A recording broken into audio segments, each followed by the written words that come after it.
বিদায় দিয়ে চলে গেছে, কবরবাসী হয়ে গেছে। আল্লাহ না জানি আল্লাহ কবরকে বড় আজাব করতে নাজাদ দিল।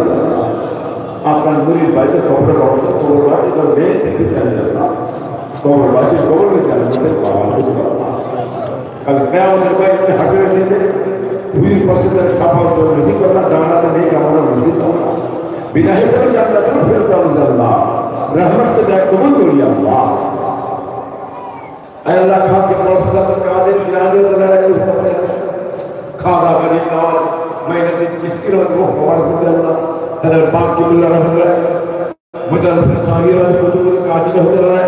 कदरिया जिस जगह से मुजद्दिद का 3% गौर कुतुब खास के जिलानी सब वो हमारे खुद अल्लाह ऐ अल्लाह खास के उली रहमत मुझे जमान अमीर सिंह ताला दादा हुजूर के तरह तो मार गया था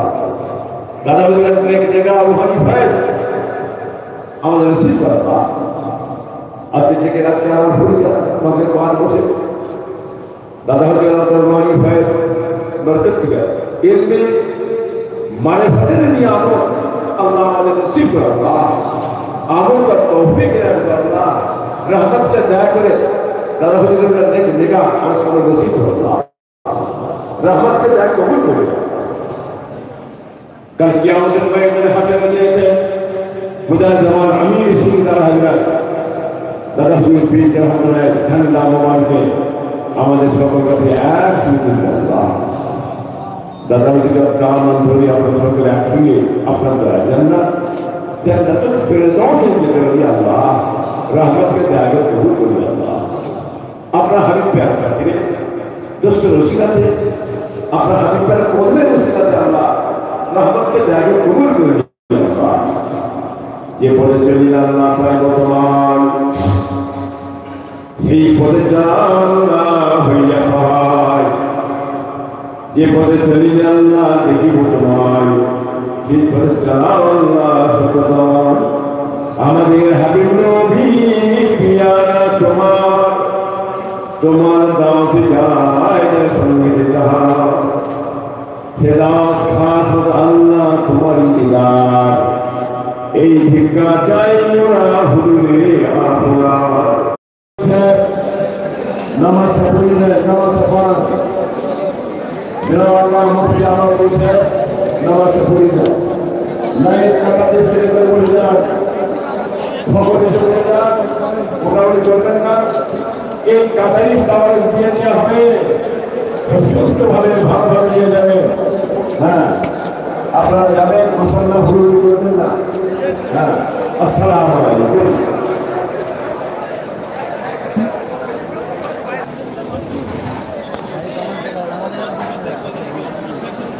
মোদি আসছে দাঁড়াও না 2026 আসছে সব ঠিক করে দেবে নাকি ভাইজান মোদি 2026 আসছে সব ঠিক করে দেবে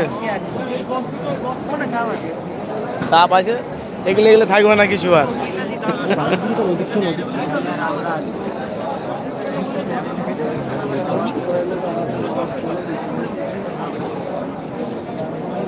ভাই বলা বলি কথা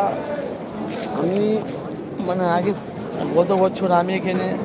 মানে সকাল থেকে সেই ভোর 2:30 পর্যন্ত ছিলাম আমি মানে এত কাজের চাপ বলে না আসার সময় পাইনি আমি প্রচণ্ড কাজের চাপ তো আমার একটা বন্ধু এসেছে সেই 24 পরগনা থেকে আমি আসতাম না বললে ভাই আপনি আসেন এখানে আমার আশেপাশে ঘোরাঘুরি করছে ওরা আছে তো এই জন্য এসে আর আমার ইন্টারেস্ট নাই এই ভিডিও দেখে তো দোয়া করবেন আপনারা আজ লক্ষ্মী সরাসরি আল্লামা ইব্রাহিম সিদ্দিকী বাড়িতে চেকেটের মজলিস দোয়ার মেয়েছে সে লাইভ আপনাদের কাছে সরাসরি দেখাচ্ছি এখন এরা এশারের নামাজ আদায় করবে এশারের নামাজ আদায় করে এই কাতারি তাবারক দেবে আপনারা দোয়া করবেন কমেন্ট করবেন অবশ্যই যে যেখান থেকে আছে অনেকজন দেখেছি প্রায় 1.5 থেকে 2,000 মানুষ লাইভে দেখেছি কিন্তু ভাই আমি সময় পাই না বলে লাইভে আসি না অনেক মানুষ তারা কাতারে নামাজ আদায় করছে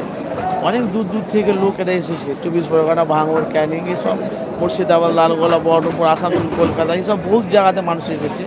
তারা এখানে বিভিন্ন রকম মানুষ তারা এসেছে তারা তাবারক খাবে তাবারক নিয়ে যাবে দোয়া করবেন আপনারা